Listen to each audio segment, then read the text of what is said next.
다 페르미의 눈치를 보고서 야 이거 어떡하지? 뭐 하지? 그리고 다시 준비하려고 다들 되게 이제 바쁘게 움직이고 있었는데 그런데 이제 엔리코 페르미는 그때 당시에 갑자기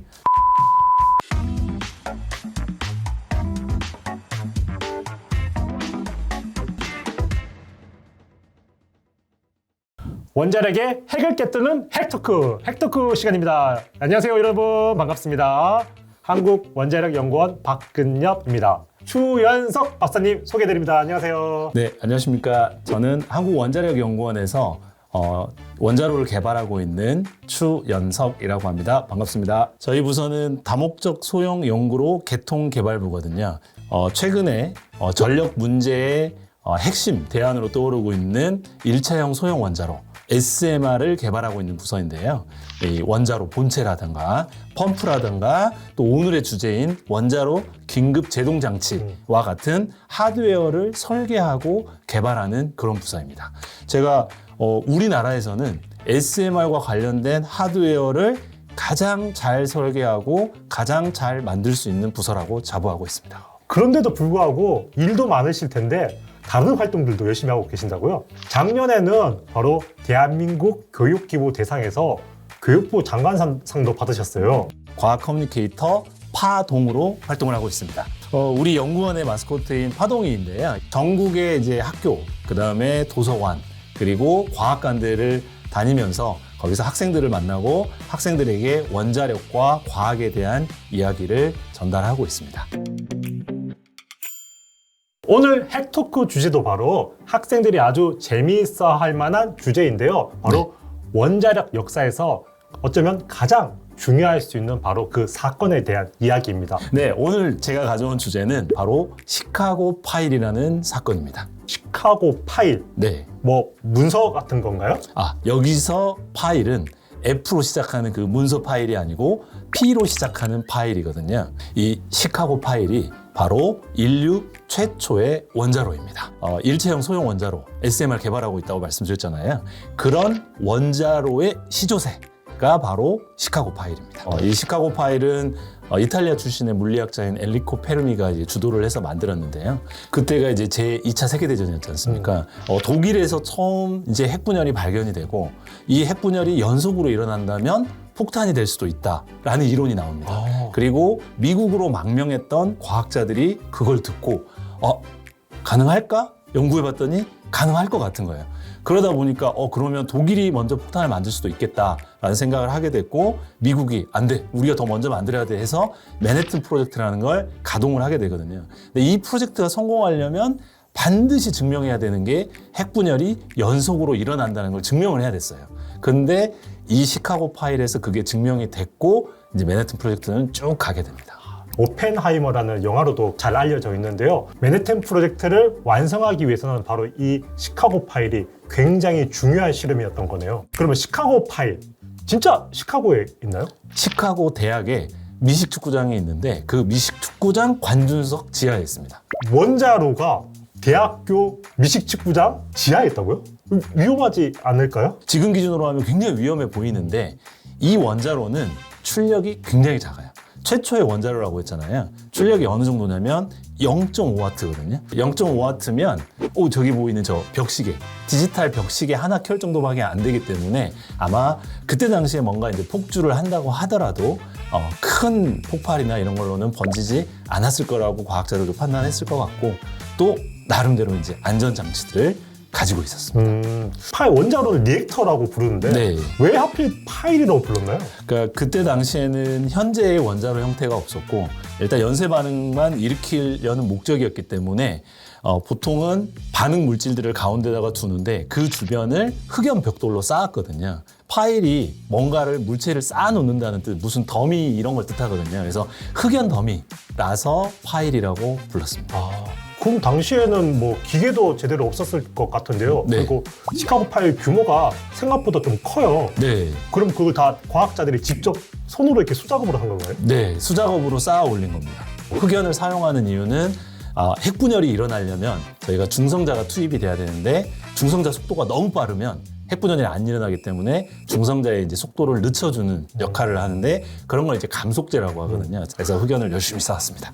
그러면 그 실험하는데 굉장히 오랜 시간이 걸렸을 것 같아요. 왜냐면 그 핵분열을 연쇄 반응까지 일으키려면 굉장히 많은 계산과 뭐 시도, 테스트들을 했을 것 같은데요. 네.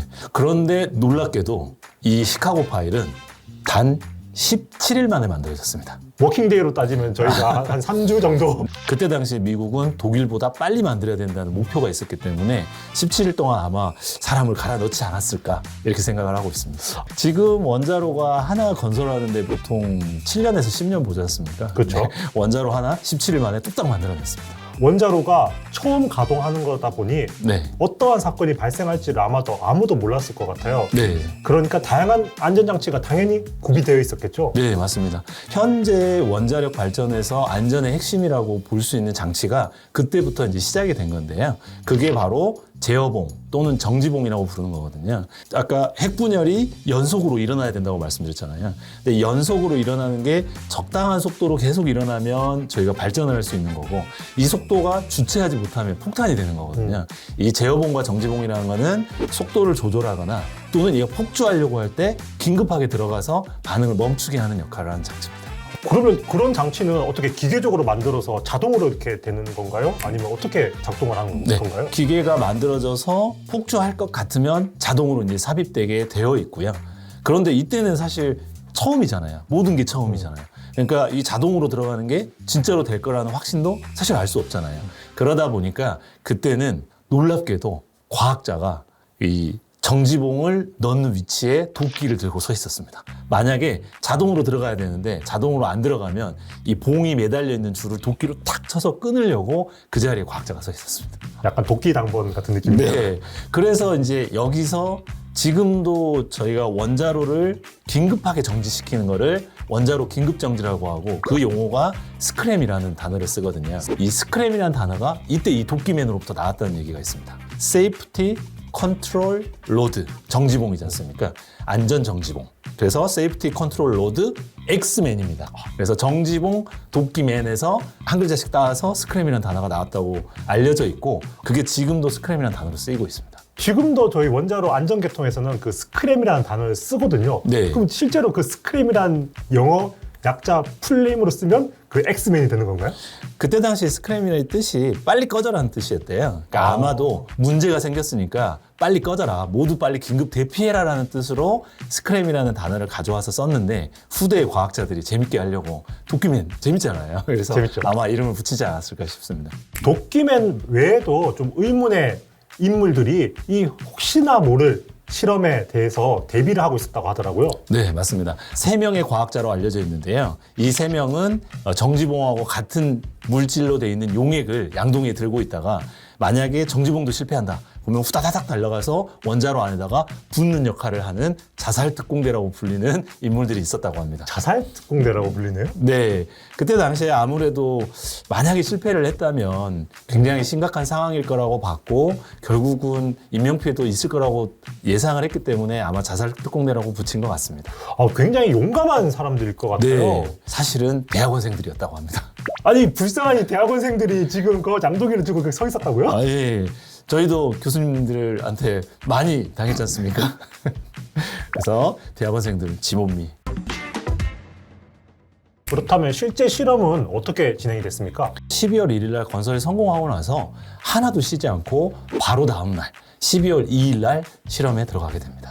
그 원자로 안에 들어있던 정지봉을 천천히 빼나가면서 핵분열 반응이 연쇄적으로 일어나는 순간, 그 순간을 포착하는 거거든요. 그러면 원자로 안에 현재 정지봉이 삽입이 되어 있고 네. 이 정지봉을 조금씩 원자로에서 빼면서 실험이 진행됐던 거네요. 네, 맞습니다. 그래서 조금씩 빼나가는데 이 처음 실험이다 보니까 어떤 일이 일어날지 모르잖아요. 그래서 이 핵분열 반응이 폭주하는 기준치를 이렇게 설정을 해놨을 텐데 처음이니까 너무 타이트하게 잡아놓은 거예요. 그래서 이 정지봉을 살살 빼서 핵분열이 연쇄로 일어나기 전에 반응을 해서 그러니까 정지봉이 다시 들어가 버렸습니다. 연쇄 반응의 수치를 굉장히 낮게 잡아서 네, 미처 연쇄 반응이 일어나기도 전에 정지봉이 삽입이 돼서 실험이 중단돼 버렸네요. 맞습니다. 그래서 모두가 긴장 속에서 언제 자 이제쯤 긴장하고 있는데 정지봉이 쏙 들어가면서 반응이 다 멈춰버린 거예요. 아니 그러면 저희 프로젝트 책임자인 엔리코 페르미도 굉장히 화가 났을 것 같아요. 네. 그래서 그때 참여했던 과학자들이 다 페르미의 눈치를 보고서 야 이거 어떡하지? 뭐하지? 그리고 다시 준비하려고 다들 되게 이제 바쁘게 움직이고 있었는데 그런데 이제 엔리코 페르미는 그때 당시에 갑자기 점심시간입니다. 이렇게 얘기를 했대요. 점심 먹고 해야죠. 저희 네. 점심시간은 굉장히 소중합니다, 여러분. 네. 그래서 아마도 제 생각인데 페르미가 보니까 다들 너무 긴장을 하고 있는 거죠. 이렇게 계속 긴장 속에서 하다가는 사고가 날 수도 있고 더 상황이 안 좋아질 것 같아서 아마 긴장을 좀 풀어주려고 하지 않았나 싶습니다. 그럼 굉장히 든든한 상태에서 네. 오후에 이제 다시 실험이 진행됐겠네요. 맞습니다. 그래서 오후 2시에 이제 시험을 다시 시작을 했는데요. 2시에 시작을 해서 1시간 30분 만에 드디어 원자로가 핵분열 연쇄 반응을 보이기 시작합니다. 그래서 약 28분 동안 0.5W라는 아까 출력 말씀드렸잖아요. 그거를 이제 전력이 나오는 걸 확인을 하게 됩니다. 그래서 약 30분가량 연쇄 반응이 다 잘 일어나는 걸 확인을 하고 이제 안전 한계선에 도달을 하니까 그때 이제 정지봉을 다시 넣어서 반응을 멈추게 됩니다. 아, 드디어 처음으로 인류가 원자력이라는 힘을 손에 네. 넣게 된 순간이네요. 맞습니다. 그런데 이게 맨하탄 프로젝트의 일부분의 실험이었잖아요. 네. 아마 당시 과학자들도 이 새로운 발견에 대해서 굉장히 환호했을 것 같기도 하고 네. 한편으로는 굉장히 좀 두려움도 있었을 것 같아요. 원자력의 힘은 알았지만 이 원자력의 힘이 굉장히 빠른 속도로 커지면서 엄청난 에너지가 될 수 있다는 것을 처음 발견했고 확인을 했고 그러다 보니까 굉장히 두려움과 경외심을 가졌을 것 같고요. 또 한편으로는 이 힘을 내가 주체할 수 있을까라는 그런 생각 때문에 안전에도 신경을 굉장히 많이 썼을 것 같아요.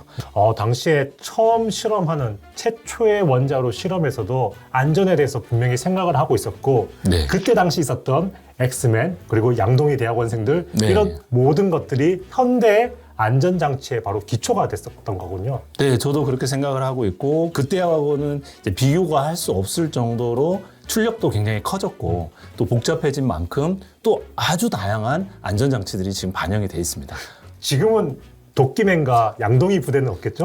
당연히 없지만 그분들이 했던 역할을 하는 장치들은 다 들어가 있습니다. 여러분들 항상 원자력 하면 원자력 발전소 사고 같은 거 많이 걱정들 하시는데 지금은 그런 사고들 절대 일어나지 않는 안전장치들이 다 구비되어 있으니까 너무 걱정하지 마시고 믿고 맡기셔도 됩니다. 네, 최윤석 박사님 오늘 너무 재밌는 얘기를 잘해주셨어요. 처음부터 끝까지 거의 막힘없이 얘기해 주셨던 것 같아요. 오늘 저희 원현이 채널에는 처음 출연이신데요. 네. 출연하신 소감이 어떠십니까? 저는 항상 이제 원자력에 대해서 얘기를 할 때 많은 분들이 원자력을 조금 두렵고 은밀하고 미지의 힘이라고 생각을 해요. 그런데 오늘 제가 이렇게 역사 이야기를 꺼낸 이유가 뭐냐면 원자력은 그렇게 잘 모르는 미지의 힘이 아니라 과학자들이 지난 100년 동안 정교한 이론하고 그다음에 객관적이고 엄밀한 실험으로 탄생시킨 아주 명확하고 강력하고 이해할 수 있는 인류의 힘이라고 생각을 하거든요. 그래서 제가 이런 채널들을 통해서 대중들이 원자력이 그렇게 두려운 존재가 아니라 우리가 충분히 통제할 수 있고 우리가 실체를 알고 있는 힘이다라는 걸 좀 알게 됐으면 좋겠고 오늘 박사님하고 이제 이렇게 얘기를 하다 보니까 이런 마음이 잘 전달된 것 같아서 너무 뿌듯하고 좋습니다. 너무 재미있게 잘 설명해 주셔서 감사합니다. 네, 그러면 저희 핵토크는 다음 화에 다시 찾아오겠습니다. 안녕히 계세요, 여러분!